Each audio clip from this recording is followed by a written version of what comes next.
my wood lift coffee table just arrived. Packaged very well so that the water did not get inside the box. Even the dog is excited about what this table's gonna look like.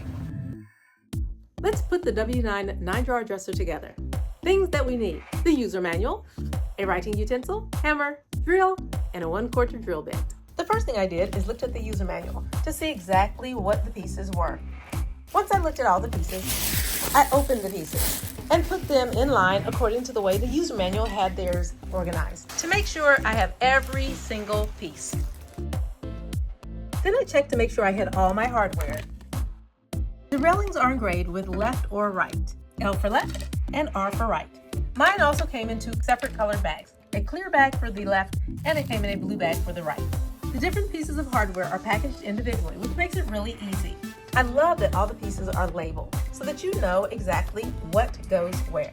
Once I have all my hardware ready and accounted for, and all my product pieces ready and accounted for, I'm ready to put it all together. I love how easy it was to put together. The instructions are crystal clear. It comes with everything you need. It also makes a fabulous gift. I think you'll love it.